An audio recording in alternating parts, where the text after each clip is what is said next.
Hi everybody, Dugraz here with Dugraz Reports. Today I'm going to be talking about this particular credit card right here. This is my Amazon Prime Visa signature card, which is issued by Chase Bank. And as you would probably suspect, this particular credit card is best used for purchases on Amazon.com. Now, I'm going to talk about why I might be getting rid of this card. In fact, I'm strongly considering ditching this guy. I'll share my thoughts in this video. I'll say right up front, this decision isn't right for everyone. Just because it's right for me doesn't mean it's right for you. Now, to give a little bit of background on this card, this was one of the first two cards that I got when I got into the credit card game back in early 2019.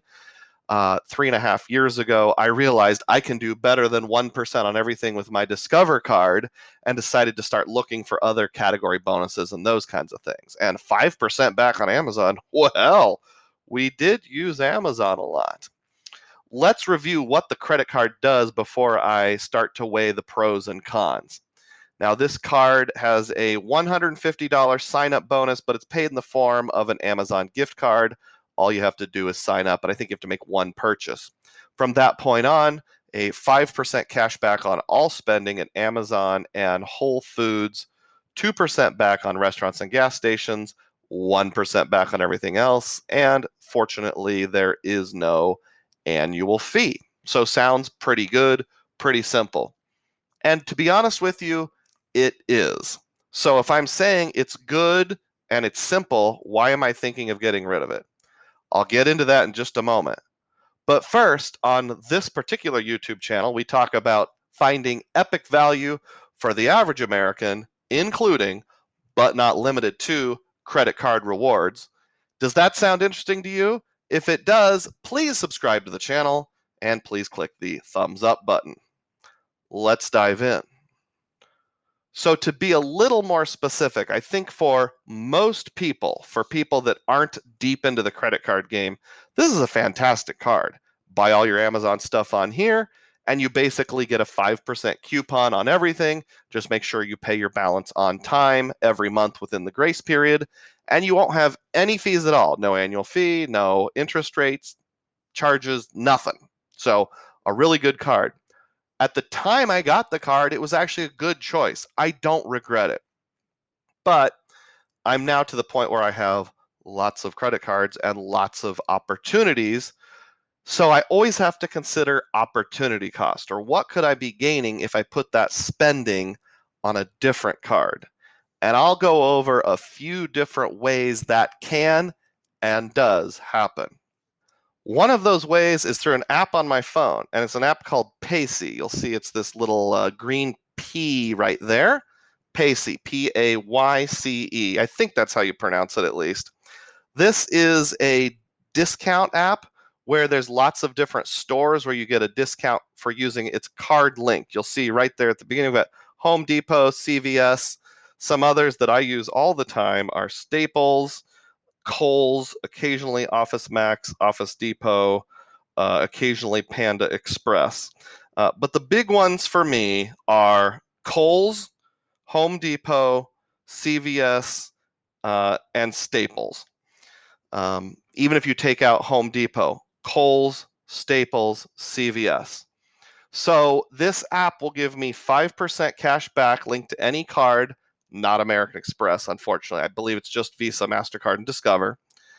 Up to $100, and it is capped at $100 per month. So if you spend $1,000 at Staples, you're still only getting $5. But A, it works reliably, and B, it's very predictable. C, I actually also have a separate login under my mom's name, and I use some of her and my dad's credit cards, so sometimes I can double up there. Let me give you an example. I can go to CVS Pharmacy and buy an Amazon.com gift card and then load that into my account. If I had just done that on Amazon with my Amazon Prime card, I would have made 5%, which is okay. But if I go to CVS and buy it, I will use something like my Altitude Reserve from US Bank and pay with Apple Pay. On mobile wallets, that earns 3x. And that's worth a penny and a half per point, because if you use it on travel, long explanation, they have this thing called real-time rewards. You can take that 3x times 1.5. Functionally, you're getting 4.5% back on the purchase. Then Payce will recognize that and give me $5, which I can link to a bank account. It automatically feeds in there once a month. It takes about 90 days to cycle through, but once you get it going, it is very reliable. So by going to CVS and buying the gift card, I'm getting a 9.5% return on spend. Whereas if I use the Prime card, it's only 5%. Then I can go over to Kohl's, Kohls, the department store, do the exact same thing with Apple Pay and get another $100 gift card from Amazon and get another 9.5%. Now, just by doing those two things, Kohl's and CVS Pharmacy, that's $200 a month. If I do that every month, $2,400 per year. I don't know how much our family spends on Amazon. I would speculate it's between $2,000 and $5,000 depending on the year. That's just kind of a guess. So that doesn't quite get me there, but that gets me a ways there. Generally, my Payce credits for Staples are going to be used up when they do a MasterCard or Visa no-fee gift card offer, which they tend to do at least once a month. So I'm usually not using it there. But that's just one way. By the way, I'll put a link to the Payce app down below in a pinned comment and the description box. I do get some sort of little reward. I don't remember what it is if you use my link to get there and sign up. So I'd appreciate it if you do that. Another factor is I'm getting offers for stuff on Amazon all the time. One that's common is on American Express cards, and I've seen it on the Platinum card, which my wife has, the Gold card, which my wife has, a Business Green card, which I have, is special offers for Amazon spending. And it might be something like 5 Amex membership reward points per dollar up to $250. Well, I'd rather have membership reward points than cash back because I feel like those 5 points are worth more than $5. That's one example. Sometimes it's just spend at least $300 and get 5,000 membership reward points or something like that. So that trumps what I would get on my normal 5% cash back with my Amazon Prime Visa. Chase has the Freedom and Freedom Flex cards, which have rotating categories. Generally, at least once a year, one of those categories will be Amazon. Again, 5 ultimate rewards from Chase is worth more than 5% cash back because I can use that in the portal and get a bump up. I could transfer it to something like Hyatt and get 2 points per dollar or more functionally equivalent. 2 cents per point. You know what I mean. But basically, membership rewards from Amex, ultimate rewards from Chase are worth more than 1% cash equivalent, even though like ultimate rewards you can cash out. So I would rather have that. And then sometimes Chase, Citibank, Amex will do a special where if you pay with points at checkout, you can get like 30% off or 40% off.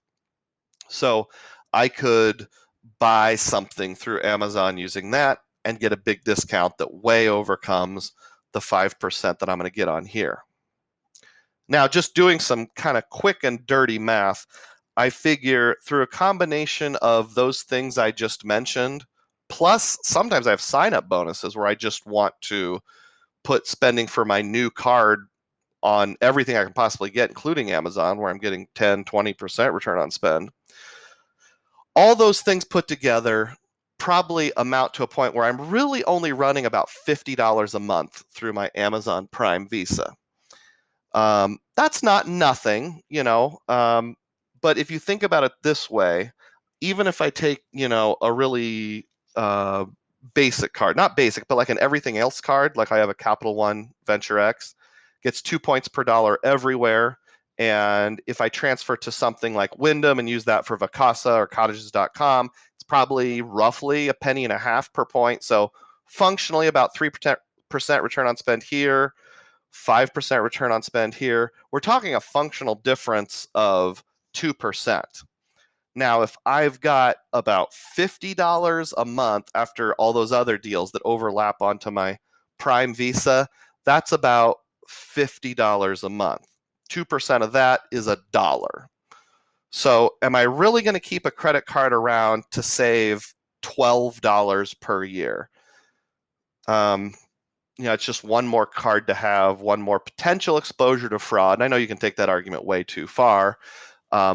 Plus, I could say something like Chase Bank doesn't want me taking out too many cards, extending me too much credit. They might see me as a credit risk. There's an older article, I think it's from 2017, 2018, on Frequent Miler that talks about the risk of a shutdown from Chase.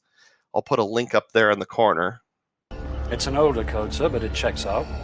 The general idea of that is like, if you're getting card after card after card, they might see you as a risk and shut you down. Do I think that's a high risk? No, it's a tiny risk.